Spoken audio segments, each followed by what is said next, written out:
Shami, good morning. Shami, എന്തായാലും general secretary സ്ഥാനത്ത് നിന്ന് സിദ്ദിഖ് രാജിവെച്ചിരിക്കുന്നു. തിലകൻ ചേട്ടൻ പറഞ്ഞ പല കാര്യങ്ങളും ഇപ്പോൾ പുറത്തു വരുന്നു എന്നുള്ളതാണ് യാഥാർത്ഥ്യം. വന്ന് അദ്ദേഹത്തെ ഒറ്റപ്പെടുത്താൻ പല ഭാഗത്തും ശ്രമങ്ങളുണ്ടായി. അതിനെക്കുറിച്ച് താങ്കളും അദ്ദേഹത്തിൻ്റെ മറ്റു മക്കളും ഒരുപാട് പരാതികൾ പറഞ്ഞു. എന്നാൽ പരാതിക്കൊന്നും വലിയ പരിഹാരമൊന്നും ഉണ്ടാക്കാൻ കഴിഞ്ഞില്ല. ഈ അവസരത്തിൽ ഷമിക്ക് എന്താണ് നമ്മുടെ പ്രേക്ഷകരോട് പറയാനുള്ളത്? സാറേ, അത് പരാതി കൊടുത്തിരുന്നു, ശരിയാണ്. അതിന്റെ വലിയ നടപടി ഉണ്ടായില്ലെന്ന് പറഞ്ഞാൽ ഇദ്ദേഹത്തിനെ പോലുള്ള ആൾക്കാർ അവിടെ ഇരിക്കുമ്പോൾ എങ്ങനെ അതിന് നടപടി ഉണ്ടാകും? ഓക്കെ, ഇപ്പൊ ഈ രാജിയെക്കുറിച്ച് ഷമി തിലകന്റെ പ്രതികരണം എങ്ങനെയാണ്? പരാതി കൊടുക്കുന്നത് വേട്ടക്കാരന്റെ തന്നെയാണെങ്കിൽ ഇരയ്ക്ക് നീതി കിട്ടുമോ? ഓക്കെ ഓക്കെ എനിക്ക് ആ ഒരു മറുചോദ്യമാണ് ചോദിക്കാനുള്ളത്. ഓക്കെ, എനിക്ക് മനസ്സിലായി, താങ്കളുടെ മാനസിക ക്ഷോഭം മനസ്സിലായി. മാത്രമല്ല, തിലകൻ ചേട്ടനെ പോലെ ഇത്രയും പ്രതിഭാധനനായ ഒരു നടനെ ഒറ്റപ്പെടുത്താൻ മലയാള സിനിമയിൽ ആളുകൾ സഹകരിച്ചു എന്ന് കേൾക്കുമ്പോൾ സാധാരണ പ്രേക്ഷകർക്ക് വലിയ ഷോക്കായിരുന്നു അന്ന്. ഇന്നും അവർക്ക് ആ ആഘാതമുണ്ട്. കാര്യം തിലകൻ എന്ന നടനൊപ്പം തിലകൻ മാത്രമേ ഉണ്ടായിരുന്നുള്ളൂ എന്നുള്ളത് ഒരു യാഥാർത്ഥ്യമായിരുന്നു. ഷമി, ഈ രാജിയെക്കുറിച്ച് എന്താണ് പ്രതികരിക്കാനുള്ളത്?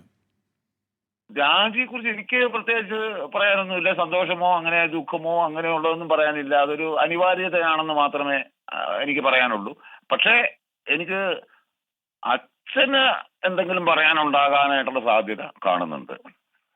ഓക്കെ ഓക്കെ ഓക്കെ മാത്രമല്ല, എനിക്ക് തോന്നുന്നത് അദ്ദേഹം അന്ന് പറഞ്ഞ ചില വീഡിയോകളൊക്കെ ഞാൻ കണ്ടിരുന്നു. മാത്രമല്ല, ഈ അദ്ദേഹത്തിൻ്റെ പരാതിയിൽ അടിസ്ഥാനമുണ്ടോ എന്ന് പോലും അന്വേഷിക്കാൻ അമ്മയുടെ ഭാരവാഹികൾ ആരും അന്ന് മെനക്കെട്ടിരുന്നില്ല. ഉം. അതെ, ഈ ഷമി ഇപ്പോൾ അമ്മയിൽ സജീവമാണോ? ഇല്ല, എന്നെ പുറത്താക്കിയിട്ടു. പുറത്താക്കി? അല്ല, ഞാൻ പറഞ്ഞതല്ല, പുറത്താക്കാനുള്ള തീരുമാനം അവരെടുത്തിരുന്നു. വീണ്ടും അവിടെ അമ്മയിൽ അംഗത്വം നേടാനായി താങ്കൾ ശ്രമം നടത്തിയിരുന്നു എന്ന് ഞാൻ ചോദിക്കായിരുന്നു. പുറത്താക്കിയെന്നിടത്ത് ഞാനെന്തിനാണ് ഇനി വീണ്ടും അംഗത്വം നേടാനായിട്ട് ശ്രമിക്കേണ്ട കാര്യം? ഓക്കെ എന്നെ വേണ്ടാത്തടത്ത് ഞാൻ എന്തിനാണ് സാർ നിൽക്കേണ്ട കാര്യം? ഓക്കെ ഓക്കെ അത്രേ ഉള്ളൂ. ഞാൻ ആ സംഘടനയിലെ സ്ഥാപക അംഗത്തിലൊരാളാണ്. ഇവരെക്കാളൊക്കെ ഈ പറയുന്ന ഇപ്പൊ അവിടെ ഇരിക്കുന്ന പല സംഘടനാ നേതാക്കന്മാരുടെ എക്കാളൊക്കെ മുമ്പ് പൈസ കൊടുത്ത് കൃത്യമായിട്ട് മെമ്പർഷിപ്പ് എടുത്തുള്ള ഒരാളാണ് ഞാൻ. ഏകദേശം പറഞ്ഞാൽ മൂന്നാമത്തെ വ്യക്തിയായിട്ട് വരും ഷമി തിലകൻ. അപ്പൊ പിന്നെ ഞാനെന്തിനാണ് ഇവരോടൊക്കെ പോയി നിൽക്കേണ്ട കാര്യം? ആ ഒരു അഹങ്കാരം എനിക്ക് കൊണ്ടൊന്ന് കൂട്ടിക്കും.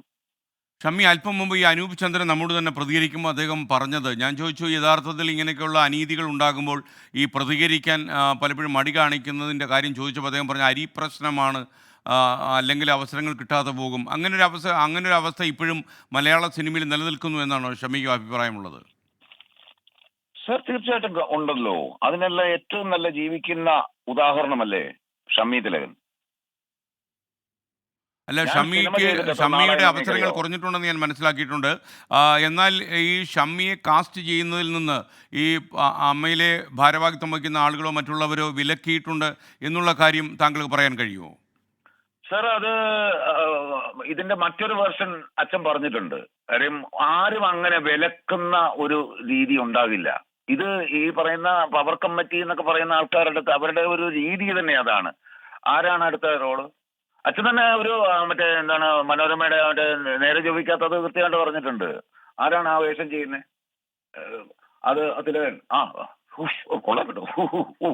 ഓക്കെ ഓക്കെ, അപ്പൊ എന്തു ചേട്ടാ, അയ്യോ പ്രശ്നമാണ് എന്ന് പറഞ്ഞാൽ പോരെ? ഓക്കെ, മനസ്സിലായി. അതുപോലെ തന്നെയാണ് എന്റെ കാര്യത്തിൽ. പക്ഷെ എന്റെ കാര്യത്തിൽ എന്നെ മാറ്റിയതിന് എന്റെ കയ്യിൽ തെളിവുണ്ട്. അത് തന്നെ കോമ്പറ്റീഷൻ കമ്മീഷൻ വിധിക്കാത്തത് കൃത്യമായിട്ട് പറഞ്ഞിട്ടുണ്ട്. ഷമി തിലകനെ അഡ്വാൻസ് തിരിച്ചു കൊടുപ്പിച്ചു എന്നുള്ളത്, അതാരാണെന്നുള്ളത് മനസ്സിലായി. ഓക്കെ ഷമി, സംസാരിച്ചതിൽ വളരെ സന്തോഷം. Thank you.